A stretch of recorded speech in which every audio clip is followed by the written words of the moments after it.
Hello students, we will study about the chapter of social studies, chapter number 9, temperate climate. So let's start the remaining paragraph. Fauna means jeep. Temperate grasslands are home to a diverse variety of animals. The bison and grizzly bears are found in the grasslands of North America. It is accompanied by the Mustang, coyote, prairie dog, rattlesnake, hawk, lark and black eagle in the prairies. यहाँ पर जो संतुलित grassland यानी कि जो मैदान होते हैं घास के, तो यहाँ पर ये घर होता है. बहुत ही अलग अलग प्रजातियों का, अलग अलग एनिमल्स की वैरायटी यहाँ पर मिलती है. जैसे कि जंगली बैल हो गया, भूरा भालू हो गया. इस ये जो ग्रासलैंड है, जो घास का मैदान है नॉर्थ अमेरिका में, यहाँ पर एनिमल्स की तरह तरह की वैरायटी देखने को मिलती हैं. अब जैसे अमेरिका का जो जंगली घोड़ा है, ठीक है, नाग है, बाज है, तो इस तरीके के जो एनिमल्स हैं इस मैदानी क्षेत्र में मिलते हैं. The Jaguar and peccary are commonly found in the pampas. The ostrich, the largest living species of bird, is found in the scrublands of South Africa. Kangaroo, koala, wallaby, echidna symbolize the downs in Australia. Jaguar और पिकैरी जो हैं वो बहुत ही commonly आपको pampas में मिल जाते हैं. Pampas भी मैदानी क्षेत्र होता है, घास के मैदान होते हैं, तो वो ईज़िली वहाँ पर मिल जाते हैं. ठीक है, तो जगुआर जो है वो एक टाइगर की प्रजाति का होता है.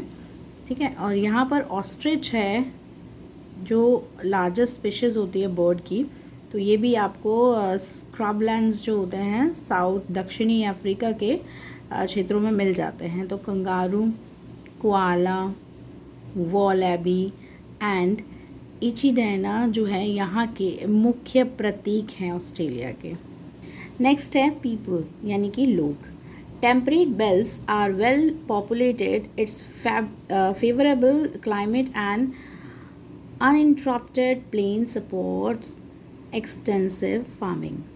Large areas of pampas, prairies and steppes have been converted into fields. Wheat, maize, barley, rye and oats are largely grown in these regions. This region is known as the granary of the world. Cultivation is accompanied by a vital pastoral industry. The fertile pastures in these grasslands support a flourishing cattle and sheep rearing industry. यानी कि यहाँ इस क्षेत्र में temperate belts पर काफ़ी जनसंख्या वाला क्षेत्र है ये, और यहाँ की जो जलवायु है वो इन्हीं के अनुकूल होती है, तो बहुत बड़े पैमाने पर फार्मिंग को सपोर्ट मिलता है. काफ़ी जो लार्ज एरियाज़ होते हैं पैम्पस, प्रेरीज और स्टेप के जो मैदान होते हैं यहाँ पर, ये कन्वर्ट हो जाते हैं, चेंज हो जाते हैं फील्ड्स में यानी खेत में. तो जो यहाँ पर गेहूँ, मक्का, बाजरा, राई, ओट्स, ये जो है यहाँ पर इस क्षेत्र में इनकी ग्रोथ होती है, इनको उगाया जाता है. इस क्षेत्र को बड़ी ग्रैनरी के नाम से संसार में जाना जाता है, यानी कि जहाँ पर इसका भंडारण किया जाता है. यहाँ पर देहाती लोग जो हैं काम करते हैं, और जो इसकी उपजाऊ जो मिट्टी होती है इस ग्रासलैंड की, तो ये काफ़ी सपोर्ट करती है मवेशियों के लिए भी, एनिमल्स को पालने के लिए भी और खेती के लिए भी. In Argentina, this industry is an integral part of its culture. Cowboys are known as guachos in Argentina. Estancia is a huge and splendid pastoral farm.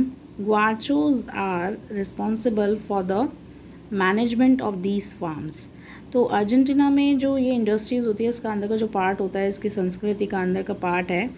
तो क्या है, जो काउ बॉयज़ होते हैं जो एनिमल्स को चराते हैं अर्जेंटीना में, उन्हें गाउचोज बोला जाता है.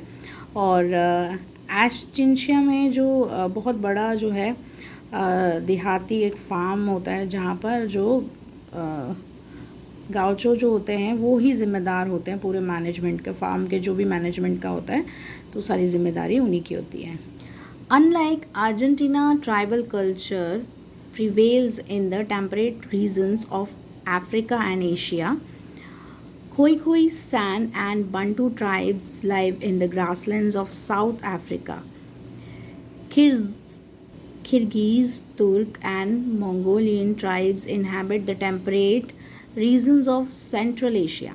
These tribes are nomadic and live mainly by livestock rearing.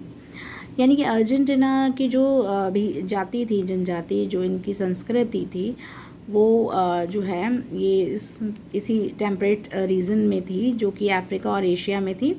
और खोई, सैन एंड बंटू जो जनजाति थी वो इसी ग्रासलैंड के मैदान में थी दक्षिणी अफ्रीका में.